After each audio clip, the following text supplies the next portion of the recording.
لقد كان لكم في رسول الله أسوة حسنة لمن كان يرجو الله واليوم الآخر وذكر الله كثيرا. ورحمة الله وبركاته. إن الحمد لله نحمده ونستعينه ونستغفره ونعوذ بالله من شرور أنفسنا ومن سيئات أعمالنا. من يهده الله فلا مضل له ومن يضلله فلا هادي له، وأشهد أن لا إله إلا الله وحده لا شريك له، وأشهد أن محمدا عبده ورسوله. يا أيها الذين آمنوا اتقوا الله حق تقاته ولا تموتن إلا وأنتم مسلمون. يا أيها الناس اتقوا ربكم الذي خلقكم من نفس واحدة وخلق منها زوجها وبث منهما رجالا كثيرا ونساء، واتقوا الله الذي تساءلون به والأرحام إن الله كان عليكم رقيبا. يا أيها الذين آمنوا اتقوا الله وقولوا قولا سديدا يصلح لكم أعمالكم ويغفر لكم ذنوبكم، ومن يطع الله ورسوله فقد فاز فوزا عظيما. أما بعد فإن خير الحديث كتاب الله، وخير الهدي هدي محمد صلى الله عليه وسلم، وشر الأمور محدثاتها، وكل محدثة بدعة، وكل بدعة ضلالة، وكل ضلالة في النار. حاضرین مجلس اور پردہ نشین خواتین اسلام، یہ سیرت النبی صلی اللہ علیہ وسلم کو لے کر ہمارا چھٹا درس ہے۔ اس سے پہلے والے درس میں نے آپ کے سامنے نبی اکرم صلی اللہ علیہ وسلم کا مکمل نسب نامہ اور نبی اکرم صلی اللہ علیہ وسلم کی بعثت اور جو آپ کا خاندان و قبیلہ تھا، اللہ سبحانہ و تعالیٰ نے عرب کے خاندان میں سب سے جو اونچا قبیلہ تھا اس میں نبی اکرم صلی اللہ علیہ وسلم کو مبعوث کیا۔ یہ بات میں نے آپ کے سامنے واضح کی تھی، اور ساتھ میں نے آپ کے سامنے یہ بھی کہا کہ نسب نامہ جو نبی صلی اللہ علیہ وسلم کے نام سے لے کر آدم علیہ السلام تک پہنچتا ہے، اس کے 3 مراحل ہیں۔ ایک مرحلہ تو یہ کہ نبی کے نام سے لے کر عدنان نام کے ایک شخص تھے وہاں تک، جو کہ صحیح ہے اور متفق علیہ ہے، یہاں تک سارے علماء مانتے ہیں کہ نسب نامہ یہاں تک صحیح ہے۔ اور دوسرا مرحلہ اور تیسرا مرحلہ، دوسرا عدنان کے نام سے لے کر ابراہیم علیہ السلام تک، اور تیسرا ابراہیم علیہ السلام سے لے کر آدم علیہ السلام تک۔ یہ 2 مرحلوں میں علماء نے اختلاف کیا کہ یہ 2 مرحلے بالضبط صحیح انداز سے ہم تک نہیں پہنچے ہیں۔ تو گویا نبی محمد صلی اللہ علیہ وسلم بن عبداللہ بن عبد المطلب بن ہاشم بن عبد مناف بن قصی، یہاں سے لے کر عدنان تک صحیح اور متفق علیہ بات ہے۔ اور ساتھ میں نے آپ کے سامنے یہ بھی بتایا کہ انبیاء کرام علیہ السلام اور نبی اکرم صلی اللہ علیہ وسلم سمیت دیگر انبیاء جسمانی، ظاہری اور باطنی دونوں اعتبار کی بیماریوں سے، امراض سے پاک ہوتے ہیں، اور انبیاء طاقتور ہوتے ہیں، جسمانی اعتبار سے بہت مضبوط ہوتے ہیں، اللہ بہت طاقت سے انہیں نوازتے ہیں۔ اور ساتھ میں نے آپ کے سامنے نبی اکرم صلی اللہ علیہ وسلم کی ایک حدیث سے نبی کے 5 نام میں نے آپ کے سامنے بتائے: محمد، احمد، حاشر، عاقب، اور کسی کو یاد ہے اور ایک نام؟ نبی نے فرمایا صلی اللہ علیہ وسلم: انا محمد وانا احمد وانا الحاشر وانا العاقب وانا الماحی۔ نبی نے ایک حدیث میں 5 نام نبی صلی اللہ علیہ وسلم نے اپنے بتائے۔ اور ساتھ میں نے یہ بات آپ کے سامنے وضاحت کی کہ نبی اکرم صلی اللہ علیہ وسلم نے اپنی پیدائش سے متعلق یہ بیان فرمایا کہ میں 3 چیزوں کا نتیجہ ہوں۔ ایک تو ابراہیم علیہ السلام کی دعا، اور عیسیٰ علیہ السلام کی بشارت، اور ساتھ میں میری والدہ نے جو خواب دیکھا تھا۔ ان 3 چیزوں کا نتیجہ ہے کہ اللہ نے مجھے اس دنیا میں بھیجا ہے۔ اور ساتھ میں نبی اکرم صلی اللہ علیہ وسلم کی ولادت سے قبل آپ کے والد محترم کا انتقال ہو گیا تھا، یہ بات بھی میں نے آپ کے سامنے وضاحت کی۔ اور اس کے بعد بنیادی طور پر تفصیل سے میں نے آپ کے سامنے یہ بات وضاحت کی کہ نبی صلی اللہ علیہ وسلم کی پیدائش کا سال، تاریخ، ماہ، دن، اور نبی اکرم صلی اللہ علیہ وسلم کی پیدائش سے جڑی یہ تمام چیزیں میں نے آپ کے سامنے وضاحت کی تھی۔ اور ساتھ میں آخر میں نے آپ کے سامنے یہ بات وضاحت کی کہ نبی اکرم صلی اللہ علیہ وسلم کو اللہ تعالیٰ نے یتیمی کی حالت میں پرورش کی۔ آپ یتیمی کی حالت میں، یتیمی کے مرحلے سے گزر کر پلے بڑے تھے۔ اللہ سبحانہ و تعالیٰ کی کیا حکمت اس میں تھی، یہ بات بھی میں نے آپ کے سامنے تفصیل سے وضاحت کی تھی۔ آج کے اس مجلس میں نبی اکرم صلی اللہ علیہ وسلم کے بچپن ہی سے جڑا ایک اور مرحلہ آپ کے سامنے رکھتا ہوں نبی صلی اللہ علیہ وسلم کی پیدائش تک ہم نے ملاحظہ کیا اور ہم نے پڑھ لیا الحمدللہ۔ اب پیدائش ہونے کے بعد عربوں کا جو دستور تھا، جو قانون ان کے پاس رواج پایا ہوا تھا، وہ میں آپ کے سامنے وضاحت کروں گا۔ وہ یہ کہ نبی اکرم صلی اللہ علیہ وسلم کے رضاعت کا مرحلہ، آپ کو دودھ پینے کے لیے مکہ شہر سے لے کر دیہات بھیجا گیا تھا، دیہات کے لوگوں نے آپ کو لے جا کر دودھ پلایا تھا، یہ بات میں آپ کے سامنے رکھوں گا۔ اور ساتھ میں ایک بات یہ کہ نبی اکرم صلی اللہ علیہ وسلم کے ساتھ شق صدر کا واقعہ پیش آیا، آپ کے سینے کو چیر کر دل کو نکالا گیا، اور ساتھ میں جو شیطانی مادہ آپ کے دل میں تھا اس کو نکالا گیا، یہ بات بھی میں آپ کے سامنے انشاءاللہ آج کے درس میں رکھوں گا۔ سب سے پہلی بات تو یہ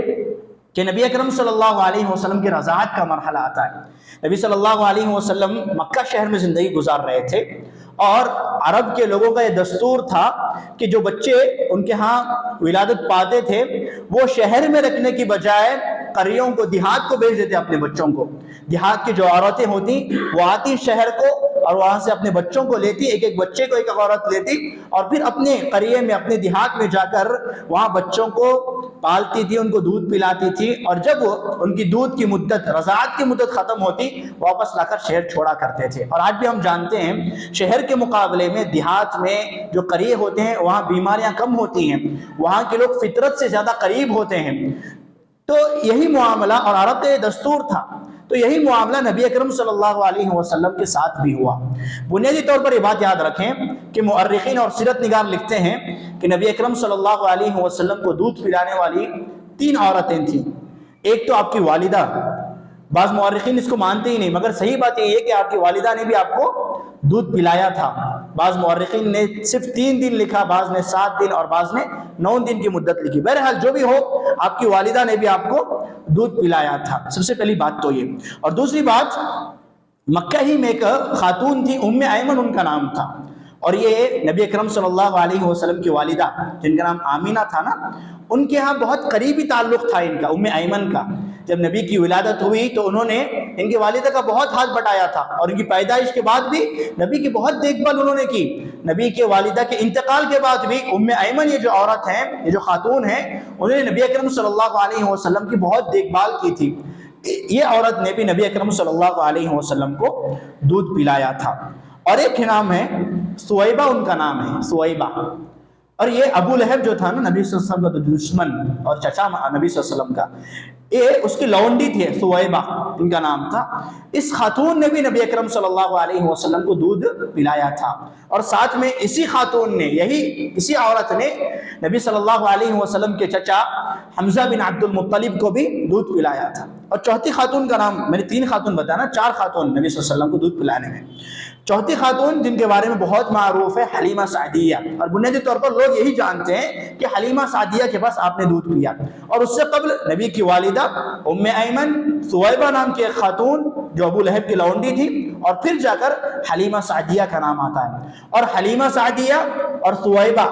ان 2 خاتون سے نبی اکرم صلی اللہ علیہ وسلم نے بھی دودھ پیا، اور ساتھ میں آپ کے چچا حمزہ بن عبد المطلب نے بھی دودھ پیا۔ گویا کہ آپ دونوں اعتبار سے آپ کے رضاعی بھائی شمار ہوتے ہیں۔ تفصیلات کی اگر بات کریں تو بعض سیرت نگار یہ بھی لکھتے ہیں کہ نبی صلی اللہ علیہ وسلم نے کل 10 خواتین سے دودھ پیا تھا، مگر صحت اور صحیح بات یہ نظر نہیں آتی مورخین کے نزدیک، سیرت نگاروں کے نزدیک۔ اب جو تفصیلات ہمیں ملتی ہیں وہ حلیمہ سعدیہ جو بنو سعد قبیلے کی خاتون تھی، ان سے متعلق ہی یہ تفصیلات ملتی ہیں۔ ابن اسحاق رحمۃ اللہ علیہ نے اپنی سیرت کی کتاب میں تفصیل سے یہ پورا واقعہ ذکر کی ہے، میں آپ کو واقعہ سناتا ہوں۔ واقعہ یہ، وہ خود کہتی ہیں حلیمہ سعدیہ کہ ہم بنو سعد قبیلے کے تھے، بنو سعد ایک قبیلہ تھا،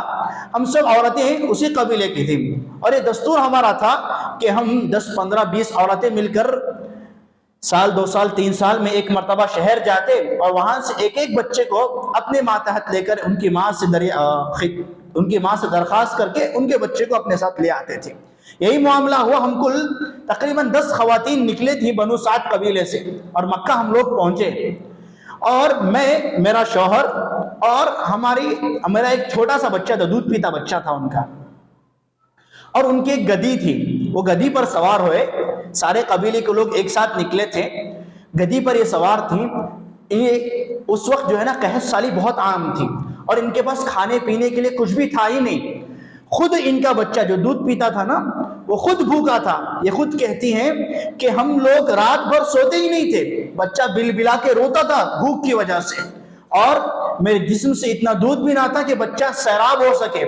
اور ہمارے پاس ایک اونٹنی بھی تھی, اونٹنی بھی اتنی دبلی پتلی, اور اس کو کھانے کے لیے ہمارے پاس غذا ڈالنے کے لیے پیسے بھی نہ تھے. ہم بہت غریب تھے اور قحط سالی بہت عام تھی. ہم اللہ تعالیٰ سے دعائیں کرتے کہ بارش نازل ہو اور سرسب و شاداب بھی عام ہو جائے, مگر ہم انتظار ہی میں رہ گئے. ہم نکلے بہر کیف, مکہ آئے ہم لوگ, ہم بنو سعد قبیلے سے نکلے تھے, کل 10 خواتین کے آس پاس تھیں. ہماری جو گدھی تھی نا وہ بہت سست رفتار تھی. سارے لوگ ایک ساتھ نکلے تھے, قبیلے کے سارے لوگ, مجھ سے, میرے شوہر سے, میرے چھوٹے سے بچے سے, اور جس گدھی پر ہم سوار تھے تنگ آ گئے تھے کہ تمہاری گدھی کتنی سست رفتار ہے. سارے لوگ آگے نکل گئے, ہم بہت پیچھے تھے. ہوا یہ کہ ان کے ساتھ جو دیگر خواتین تھی نا, ساری خواتین مکہ پہنچ گئیں, اور مکہ پہنچنے کے بعد ساری خواتین نے ایک ایک بچے کو چن لیا, چھوٹے سے بچے کو انہوں نے چن لیا. بہر کیف یہ سست رفتار گدھی ہی میں مکہ پہنچے. بنو سعد قبیلے کے حلیمہ سعدیہ, ان کے شوہر عبد الحارث ان کا نام تھا, وہ پہنچے مکے کو. اور مکے کو پہنچے تو دیکھیں کہ سارے خواتین ایک ایک بچے کو لے چکے ہیں, اور سارے بچے جو چھوٹے بچے تھے جن کو دودھ پلانا تھا سارے بچے ختم ہو گئے ہیں. اب محمد ایک ہی نام کا بچہ بچا ہے جو دودھ پینے کا مستحق ہے. وہ خود کہتے ہیں حلیمہ سعدیہ, میرے سے پہلے جتنی خواتین مکہ پہنچی تھی ساری خواتین کو محمد, یہ جو بچے تھے نا صلی اللہ علیہ وسلم, یہ بچہ پیش کیا گیا کہ تم اس بچے کو رکھ لو اور دودھ پلا کے لے کر آنا واپس. لیکن جب یہ کہا گیا کہ بچہ یتیم ہے, ان کے والد کا انتقال ہو گیا ہے, تو ساری خواتین نے انکار کر دیا, اور مجھ پر بھی یہ بچہ پیش کیا گیا کہ لو محمد نام کا بچہ, اسے رکھ لو, دودھ پلا کر لے کر آنا. ہوتا یہ تھا کہ جو عورتیں دودھ پلاتی تھی نا ان کو ماہانہ اجرت دی جاتی تھی. اب ان کا باپ ہی نہیں ہے تو اجرت کہاں سے دیں گے یہ لوگ, اگر دیں گے بھی تو بہت کم دیں گے. اس وجہ سے ساری عورتوں نے اس محمد نام کے بچے کو رد کر دیا اور کہہ دیا کہ ہمیں یہ بچہ نہیں چاہیے. آخرکار حلیمہ سعدیہ کو بھی یہ بچہ پیش کیا گیا, انہوں نے بھی انکار کر دیا کہ نہیں چاہیے ہم کو یہ بچہ.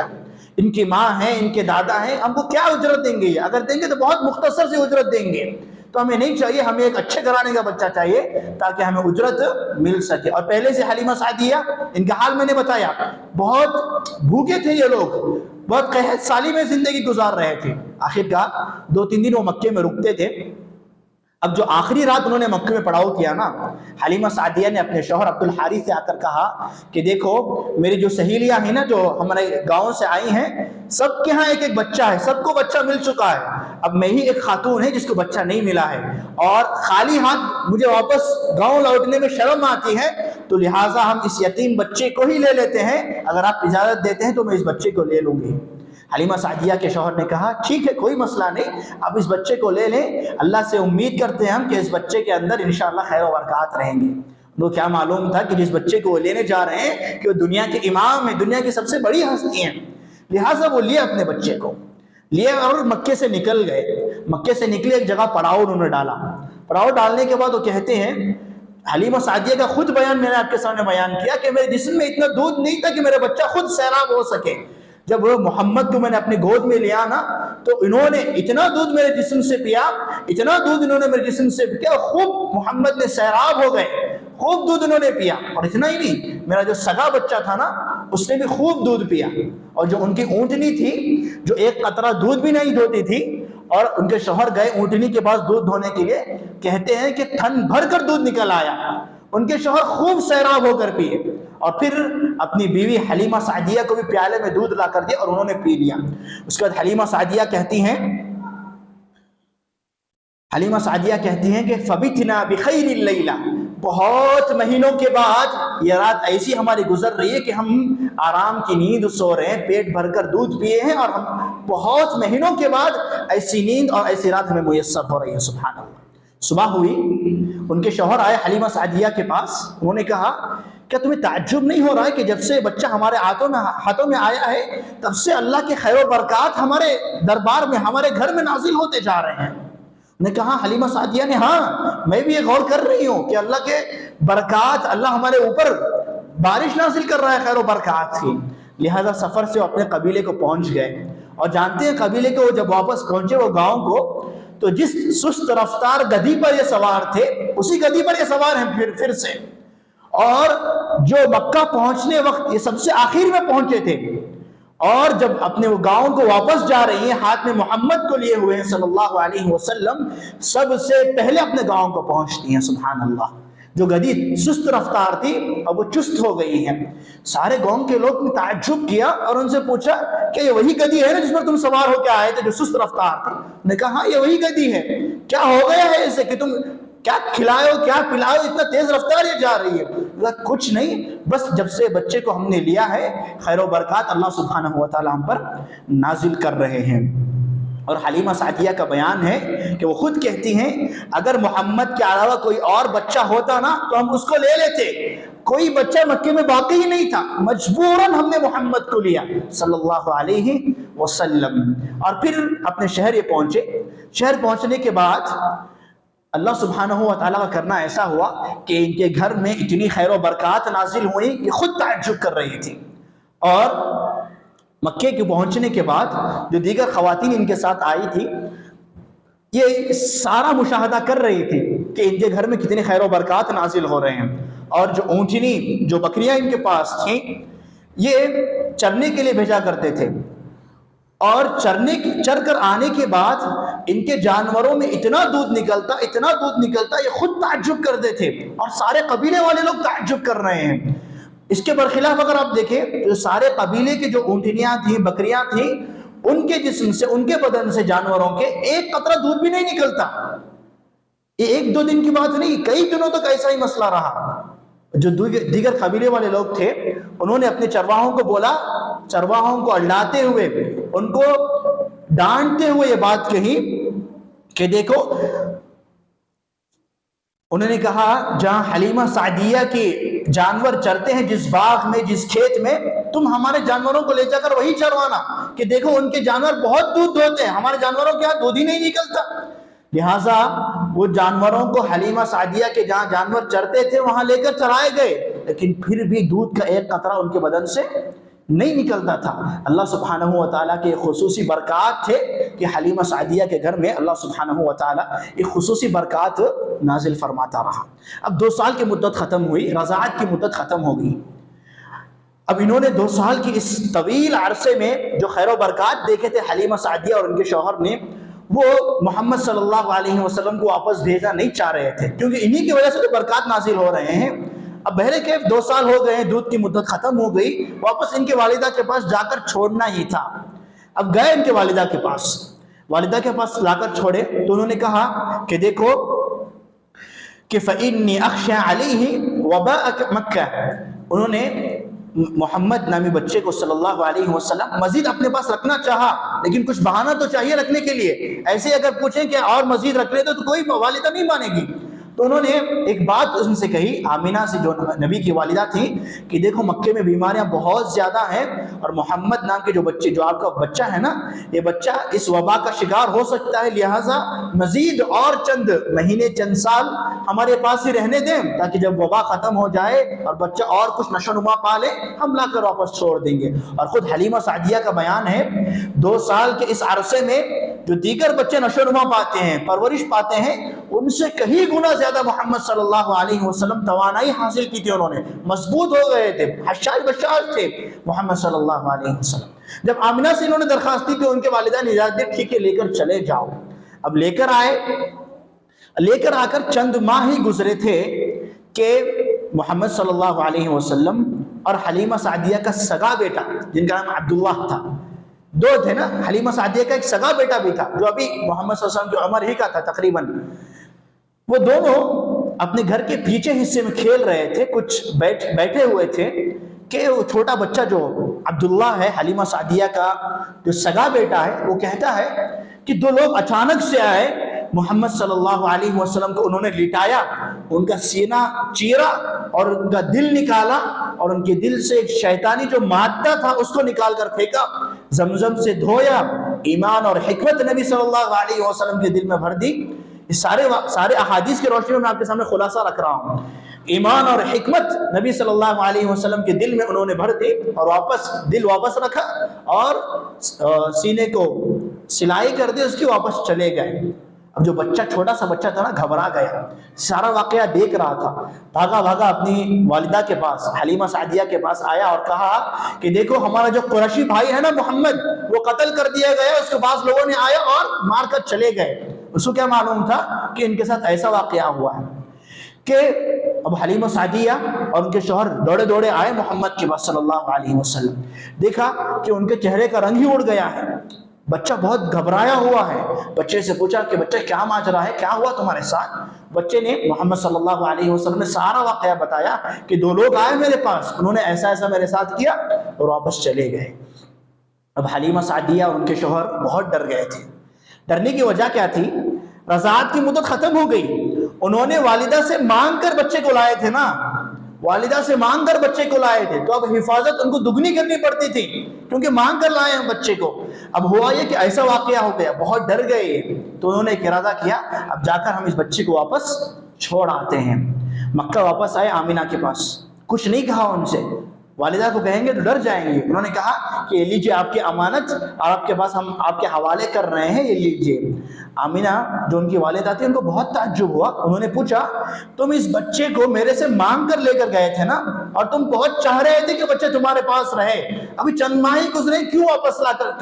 کر دے رہے ہو؟ انہوں نے کہا کہ نہیں، بس ایسے ہی ہم لا کر دے رہے ہیں۔ آمینہ نے ان کو چھوڑا نہیں کہ بولا حقیقت کیا ہے وہ بولو، یہاں تک کہ ان کو اتنا مجبور کیا کہ حلیمہ سعدیہ اور ان کے شوہر نے سارا واقعہ سنا دیا۔ جب سارا واقعہ سنا تو ان کی والدہ کا ایمان، کیونکہ اس وقت مسلمان نہیں تھی، ان کا جو یقین تھا نا اس پر قربان جائے، انہوں نے کہا اخشیتم علیہ الشیطان، کیا تمہیں ڈر ہے کہ اس پر شیطان قابو پا لے گا؟ ہرگز ایسا نہیں ہو سکتا، کلا ما للشیطان علیہ سبیل، شیطان اس پر قابو نہیں پا سکتا۔ کیوں؟ کیونکہ میں نے جب حمل سے تھی اس وقت سے اس بچے کے کرشمے دیکھتے آ رہی ہوں۔ اس کے بعد انہوں نے تسلی دی اور کہا کہ اس بچے کے ساتھ کچھ ایسا ویسا نہیں ہو سکتا، شیطان اس پر قابو نہیں پا سکتا۔ وَإِنَّ لِبُنَيَّ لَشَأْنًا، میرے بچے کی ایک الگ ہی شان ہے، اس کا ایک معاملہ الگ ہی ہے۔ اور اس کے بعد انہوں نے وہی خواب دہرایا جو خواب میں نے آپ کے سامنے گزشتہ درس میں رکھا کہ ان کی والدہ کہتی ہیں کہ ثم فواللہ ما رأیت من حمل قط كان اخف علی، اس کے بعد کہتی ہیں کہ جب میں حمل سے تھی تو میں نے دیکھا خرجت منی نور اضاءت له قصور الشام، کہ میں جب حمل سے تھی اور جب میں اس بچے کو ولادت دے رہی تھی تو میں نے دیکھا کہ میرے بطن سے ایک نور نکل رہا ہے جو سارے عرب کو روشن کر رہا ہے۔ تو لہٰذا محمد صلی اللہ علیہ وسلم چند ماہ تک بعض مورخین کے نزدیک واپس حلیمہ سعدیہ کے پاس رہے، پھر اپنے حقیقی والدہ کے پاس آ گئے۔ تو بچپن کا یہ واقعہ نبی اکرم صلی اللہ علیہ وسلم کے ساتھ شق صدر کا ایک اور واقعہ پیش آیا۔ شق صدر کا یہ پہلا واقعہ نبی اکرم صلی اللہ علیہ وسلم کے ساتھ پیش آیا جب آپ ابھی حلیمہ سعدیہ کے پاس تھے۔ شق صدر کا ایک دوسرا واقعہ بھی آپ کے ساتھ پیش آیا، اور یہ اس وقت کا واقعہ تھا جب آپ کو اسراء و معراج کرائی گئی۔ یہ ہجرت کے بعد 10ویں سال، یعنی اسراء و معراج نبوت کے 10ویں سال اسراء و معراج کا واقعہ پیش آیا کہ آپ کو 7 آسمانوں کی سیر کرائی گئی، جنت و جہنم آپ کو دکھائی گئی، انبیاء کرام سے آپ نے ملاقات کی، کئی ایک غیبی چیزیں آپ نے دیکھی۔ تو نبی اکرم صلی اللہ علیہ وسلم خود بتاتے ہیں کہ میں فرج عن سقف بیتی وانا بمکہ فنزل جبریل ففرج صدری، میں مکے کے آس پاس تھا، جبرائیل علیہ السلام نازل ہوئے، انہوں نے میرے سینے کو چیرا اور پھر وہی معاملہ انہوں نے کیا، دل نکالا، زمزم سے دھویا، واپس انہوں نے رکھ دیا۔ اب جو پورا واقعہ میں نے آپ کے سامنے بتایا نا سیرت ابن ہشام کے حوالے سے، اس واقعے میں ہم جانتے ہیں جو علماء نے کتابیں لکھی ہیں اس میں ایک سند ہوتی ہے، ایک چین ہوتی ہے کہ ان سے انہوں نے روایت کی، ان سے انہوں نے سنا۔ جب اس چین کے سارے روات، سارے لوگ ثقہ ہوں، یعنی قابل بھروسہ مند ہو، تبھی جا کر ایک حدیث، ایک روایت صحیح مانی جاتی ہے۔ اگر اس میں ایک بھی راوی، ایک بھی فرد ضعیف ہو تو وہ روایت قبول نہیں کی جاتی۔ اب اس روایت میں ایک راوی ہیں جہم، ان کا نام ہے جہم ابن ابی جہم، ان کے سلسلے میں مفسرین نے مؤرخین نے کافی اختلاف کیا کہ یہ ضعیف ہے، مگر خلاصہ آپ اتنا یاد رکھیں کہ روایت انشاءاللہ صحیح ہے، اس لیے کہ اس دور کے ایک بہت بڑے عالم دین ابھی گزرے ہیں، ان کا نام ہے ضیاء الرحمن اعظمی۔ انہوں نے ایک حدیث کتاب لکھی جس میں ساری صحیح احادیث کو انہوں نے جمع کیا، الجامع الکامل فی الحدیث الصحیح الشامل اس کا نام رکھا۔ ساری صحیح احادیث انہوں نے اس میں جمع کیا، اس میں انہوں نے اس حدیث کو بیان کیا ہے۔ اور اس کے بعد ابن کثیر رحمۃ اللہ علیہ کا ایک اثر بھی صحیح السیرہ النبویہ سے نقل کیا کہ وہذا الحدیث قد روی من طرق اخر، کہ یہ حدیث جو ہے نا دیگر بھی اس کے طرق ہیں۔ بس خلاصہ آپ اتنا یاد رکھیں یہ روایت ضعیف نہیں بلکہ یہ روایت صحیح ہے۔ تو دو شق صدر کے واقعات نبی اکرم صلی اللہ علیہ وسلم کی زندگی میں پیش آئے۔ بعض سیرت نگار یہ بھی لکھتے ہیں کہ 5 مرتبہ پیش آیا کہ آپ کا سینہ 5 مرتبہ چیرا گیا تھا، لیکن یہ درست بات نہیں ہے۔ صحیح اور درست بات انشاءاللہ یہی ہے کہ 2 مرتبہ نبی اکرم صلی اللہ علیہ وسلم کا سینہ چرا گیا۔ ایک تو یہ کہ جب آپ حلیمہ سعدیہ کے پاس چھوٹے سے بچے تھے، اور دوسری مرتبہ جب آپ کو معراج کی سیر کرائی جا رہی تھی جب آپ کا سینہ چرا گیا۔ صحیح بخاری اور مسلم کی روایت میں دونوں باتیں مذکور ہیں۔ اب جو آپ کا سینہ چرا گیا اس کی کیا حکمتیں ہیں، اس کے کیا مقاصد تھے؟ ابن حجر رحمۃ اللہ علیہ لکھتے ہیں کہ ان الشق الاول كان لاستعداده لنزع العلقه التي قيل له عندها هذا حرب الشیطان منك، کہ جو پہلی مرتبہ نبی ابھی چھوٹے بچے تھے آپ کا سینہ چیرا گیا، اس میں کیا حکمت تھی؟ ابن حجر رحمۃ اللہ علیہ نے فتح الباری میں لکھا اس کی حکمت یہ تھی کہ جب سینہ چیرا گیا اور دل نکال کر دل سے ایک خون کے ٹکڑے کو نکال کر پھینکا گیا، اور فرشتوں نے کہا هذا حرب الشیطان منك، کہ یہ شیطان کا حصہ ہے، یہ شیطان کا مادہ ہے جو فرشتوں نے آپ کے دل سے نکال کر اس وقت چھوٹے مرحلے میں باہر پھینک دیا تھا، تاکہ آپ ابھی بڑھ رہے ہیں، ابھی آپ پرورش پا رہے ہیں، ابھی سے شیطان آپ پر قابو نہ پائے، شیطان کے مکر و فریب سے آپ دور رہیں۔ اس کا نظام اللہ سبحانہ و تعالیٰ نے یہ پیدا کیا تھا، یہ اللہ سبحانہ و تعالیٰ نے اس کا نظم کیا تھا۔ اور صحیح مسلم کی جو روایت ہے نبی نے فرمایا صلی اللہ علیہ وسلم ما منکم من احد الا وقد وکل به قرینه من الجن، تم میں سے جتنے بھی انسان ہیں ان کے ساتھ ایک شیطان ہے، ان کے ساتھ اللہ نے ایک شیطان کو مقرر کیا ہے۔ صحابی پوچھتے ہیں وَإِيَّاكَ يَا رسول اللہ، آپ کے ساتھ بھی شیطان ہے کیا؟ آپ کو گمراہ کرنے کے لیے بھی آپ کے ساتھ شیطان ہے؟ نبی فرماتے ہیں قال وَإِيَّايَ، ہاں اللہ نے میرے ساتھ بھی ایک جن کو، ایک شیطان کو رکھا ہے، لیکن الا ان اللہ اعاننی علیہ فاسلم، اللہ نے میری مدد کی اور جو میرے ساتھ شیطان اور جن ہے نا اللہ نے اس کو مسلمان بنا دیا، اور مجھے گمراہ نہیں کرے گا، مسلمان ہے اور مجھے نیکی کے کاموں میں آگے بڑھائے گا، مجھے گناہ کے کام کی طرف نہیں لے کر جائے گا، فلا یأمرنی الا بخیر، وہ مجھے صرف خیر کا ہی حکم دے گا۔ تو اس سے معلوم ہوتا ہے کہ پہلی مرتبہ جو آپ کا سینہ چیرا گیا تھا اس میں حکمت یہ تھی کہ نبی اکرم صلی اللہ علیہ وسلم کے اندر سے، آپ کے جسم سے شیطان کا جو مادہ تھا اس کو نکالا گیا۔ دوسری مرتبہ اسراء و معراج سے پہلے اس میں سینہ چیرا گیا، اس میں کیا حکمت تھی؟ وشق الثانی كان لاستعداده للتلقي الحاصل له في تلك الليلة، نبی کو اسراء و معراج لے جایا جا رہا ہے، آپ غیبی چیزیں دیکھنے جا رہے ہیں، انبیاء سے ملاقات کرنے جا رہے ہیں، ساتوں آسمانوں کی سیر آپ کرنے جا رہے ہیں، جنت جہنم اور کئی چیزیں آپ مجاہدہ کرنے والے ہیں، ایک عام انسان اس کو برداشت نہیں کر سکتا، اس لیے نبی کو تیار کیا گیا، نبی کی ذہن سازی کی گئی، نبی کے ذہن میں یہ بات ڈالی گئی پہلے سے، اور آپ کے سینے کو، آپ کے دل کو اس کے لیے تیار کیا گیا کہ آپ ابھی بہت سی غیبی چیزیں جو ایک عام انسان نہیں دیکھ سکتا آپ اس کا مشاہدہ کرنے والے ہیں، اس لیے نبی اکرم صلی اللہ علیہ وسلم کو تیار کیا گیا۔ دوسری مرتبہ شق صدر کی یہ حکمت ابن حجر رحمۃ اللہ علیہ نے بیان کی۔ ایک آخری بات بتا کر میں آپ کے سامنے بات ختم کرتا ہوں۔ شق صدر کا جو واقعہ پیش آیا نا اس کو کئی لوگ انکار بھی کرتے ہیں، جو مستشرقین قسم کے لوگ، جو ایسے لوگ جو صرف پیسوں کی خاطر اسلام میں داخل ہوتے ہیں، اسلام کو بدنام کرنا چاہتے ہیں، یا کفار جو اسلام کو بدنام کرنا چاہتے ہیں، یہ اس کو مانتے ہی نہیں، اس میں کئی قسم کے سوالات اور اشکالات پیدا کرتے ہیں کہ ایک عام انسان کا سینہ کیسے چیرا جا سکتا ہے، اس کا دل نکالا جائے اور پھر اس کو چیرا جائے اور پھر واپس اس میں ڈالا جائے، یہ کیسے ممکن ہے؟ آج ہم جس دور میں زندگی گزار رہے ہیں اس بات کو تسلیم کرنا ہمارے لیے بہت آسان ہے، کیونکہ اوپن ہارٹ سرجری ہم نے کئی مرتبہ بسا اوقات ہم نے اپنے آنکھوں سے دیکھی ہے، ہم نے سنا ہے جب ایک انسان جس کو اللہ نے پیدا کیا وہ ایک انسان کا سینہ چیر کر، اس کا دل چیر کر واپس اس کو ڈال سکتا ہے، اور جو مریض انسان پہلے سے زیادہ صحت یاب ہو کر زندگی گزار سکتا ہے، تو رب العالمین کے لیے کیا ممکن نہیں ہو سکتا؟ سبحان اللہ، یقیناً ممکن ہے۔ تو جس دور میں آج ہم زندگی گزار رہے ہیں، اس بات کو تسلیم کرنا ہمارے لیے بہت آسان ہو جاتا ہے۔ لیکن ابن حجر رحمۃ اللہ علیہ نے ایک جواب دیا، وہ جواب میں آپ کے سامنے بتا کر بات ختم کرتا ہوں۔ سب سے پہلی بات تو یہ کہ صحیح مسلم کی جو روایت ہے اس میں انس بن مالک کہتے ہیں رضی اللہ عنہ، انس بن مالک رضی اللہ عنہ نے کہا کہ نبی اکرم صلی اللہ علیہ وسلم کو جو سینہ چیرا گیا تھا اور پھر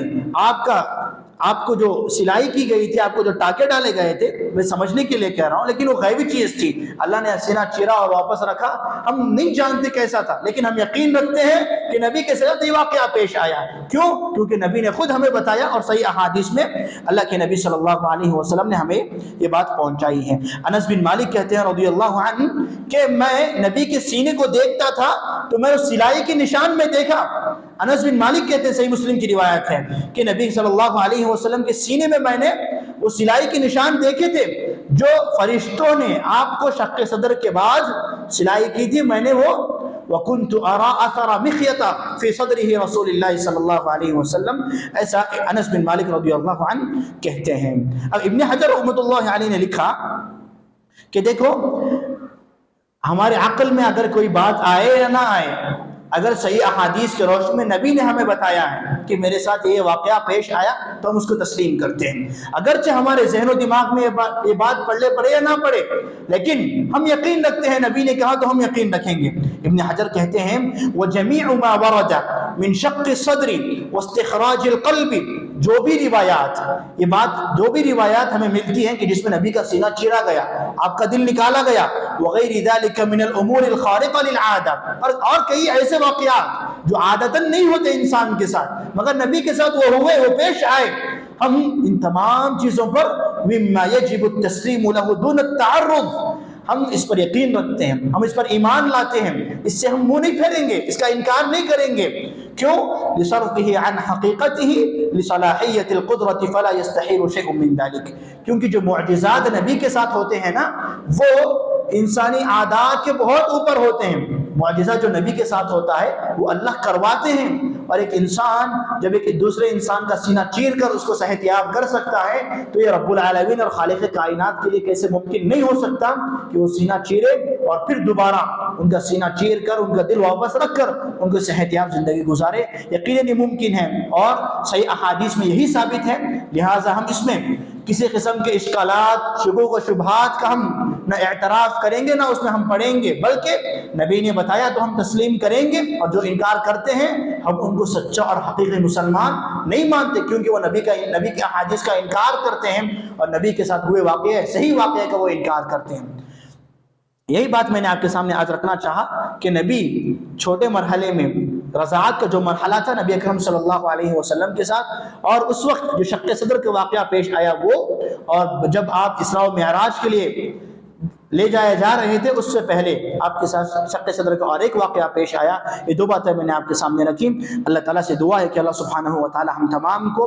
سیرت رسول سمجھنے، پڑھنے اور جو کچھ ہم سنتے ہیں سمجھتے ہیں اس کو اپنی زندگی میں لاگو کرنے، اس پر عمل پیرا ہونے کی رب العالمین ہم تمام کو توفیق دیں، آمین۔ وآخر دعوانا ان الحمد للہ رب العالمین، والسلام علیکم ورحمۃ اللہ وبرکاتہ۔